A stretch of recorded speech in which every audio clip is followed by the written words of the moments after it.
আজকে তাড়াতাড়ি করে এই কাজ কাম শুরু করে দিয়েছি। এটা হচ্ছে পোলাওর চাল, আমি ধুয়ে ঝরিয়ে রেখেছিলাম। গরুর মাংস রান্না করব এখন।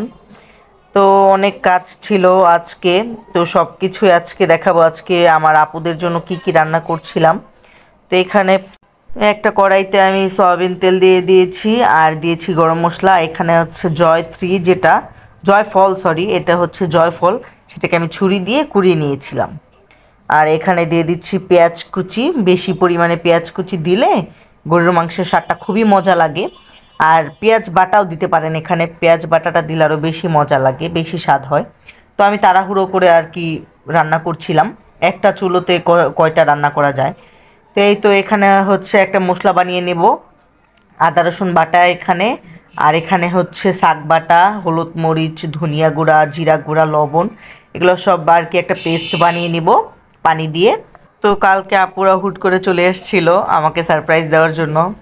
তো এখন আর কি ওদের জন্য রান্নাবান্নার একটা আয়োজন করছিলাম। তো এই তো আমি পেস্টটা দিয়ে দিব। আসলে সত্যি বলতে আমার রান্না বান্না করতে খুবই ভালো লাগে, আর বড় বড় পাতিলা দিয়ে রান্না করতে আর বেশি মজা লাগে। বড় বড় আয়োজন করতেও খুবই ভালো লাগে। তো তার জন্য আমি একটু এনজয় করে রান্না করছি। তো এখানে যখন আমার মশলাটা কষানো হয়ে গেছে তখন আমি গরুর মাংসটা ঢেলে দেব, আবার ভালোভাবে কষিয়ে নেব। এটা আমি একটু পাতলা পাতলা একটু ঝোল রাখবো, যেহেতু আমরা বেশি মানুষ আর বাচ্চা আছে, তার জন্য আমি আলু আলু দিয়ে এইটাকে রান্না করে নেব।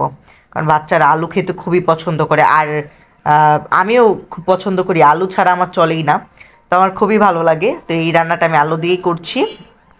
আমার ছোট বোন সব কিছু আমাকে কাজে হেল্প করছিল, আমার বড় আপু হেল্প করছিল। তো ওই এটা আর কি ক্যামেরা ধরছিল, ওই কাটিকুটি করে দিচ্ছিল, পেঁয়াজ মরিচ যা আছে সব ওই কাটছিল। তো এই তো আমার রান্নার শেষ পর্যায়ে আমি একটু কাঁচামরিচ দিয়ে দিচ্ছি, আরও দুষ্টামি ফাইজলামি করছি ওর হাত দিয়ে যেহেতু আমি ভিডিও করছি। আর এই পর্যায়ে আমি একটু চিনি দিয়ে দিব। চিনিটা দিলে কি হয়, একটা মাংসের ফ্লেভার একটু ভালো আসে আর কি। তো আমার কাছে খুবই ভালো লাগে।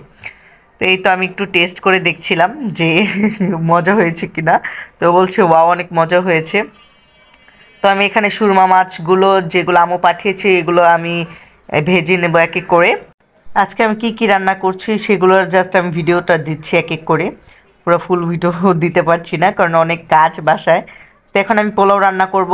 তো রান্নার রেগুলার সয়াবিন তেল দিয়ে দিচ্ছি আর দিয়ে দিচ্ছি গরম মশলা। আমার কাছে এলাচ, সরি, হ্যাঁ, এলাচটা ছিল না তাই আমি দেইনি। তো এখানে আমার পেঁয়াজ কুচি কেটে দিচ্ছি, এটা হচ্ছে আমার বোন কেটেছিল। হচ্ছে আমি তার জন্য এরকম ভর্তা ভর্তা হয়েছে, এরকম খাচ্ছরের মতো হয়েছে। আপনারা কিছু মনে করেন না, এটা হলো বিশেষ রাঁধুনি।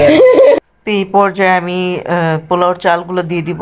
ঝরিয়ে রাখলে কি হয়, পোলাওর যেই চালটা আছে সেটা একদম ঝরঝরে হয়। তো আমি সবসময় এভাবে রান্না করি। তো আমার হাজব্যান্ড আমার পোলাও খেয়ে খুবই প্রশংসা করে আর তার কাছে খুবই ভালো লাগে। তো আমি এই পর্যায়ে এখন যখন ভাজা ভাজা আমি অনেকটাই পরিমাণে ভাজা ভাজা করছিলাম, আর এখানে এই পর্যায়ে আমি আদা রসুন বাটা দিয়ে দিই, কারণ একটা স্মেল চলে আসে ভালো, তার জন্য এই পর্যায়ে দিতে হয়। আর এখানে দিচ্ছি গরুর দুধ জাল দেওয়া, তো এটা আমি দিয়ে দিচ্ছি দুধগুলো। আর দুধ আমি সবসময় দিই, পোলাওর চাইলে আমি দুধ দিই, আমার কাছে খুবই ভালো লাগে।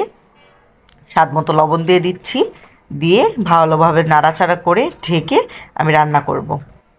তো এই তো আমি এখন দেখছি যে হয়েছে কিনা। তো এই পর্যায়ে আমি কি করব, একটু ঘি দিয়ে দিব, তাহলে কি হয় ফ্লেভারটা একদম ঘিয়ের একটা ঘ্রাণ আসে, তো ভালো লাগে আমার কাছে। তো আমি একটু বেগুন কেটে নিচ্ছি, আমি বেগুন ভাজবো। ডালও রান্না শেষ আমার, আজকে অনেক আইটেম হচ্ছে আমাদের বাসায়। তো এই তো আমি বেগুনগুলো কেটে কুটে নিয়েছি। তো আমি ভালোভাবে হলুদ মরিচ লবণ দিয়ে এগুলো আমি মেখে নেব। আর আপু বলছিল কি যে বেগুনের ভিতরে নাকি একটু চিনি দিলে একটু হালকা মিষ্টি মিষ্টি ভাব হয়, একটু খেতে নাকি মজা লাগে। বাট এটা পরেই বলছিল, দেওয়ার আগে বলেনি, তো আমি দিতে পারিনি। আপনারা চাইলে দিয়ে দিতে পারেন। আজকের আইটেমে ছিল সাদা পোলাও, ভাত, বেগুন ভাজা, গরুর মাংস, ডাল, মাছ ভাজা। তো এগুলোই ছিল আজকে রান্নায়।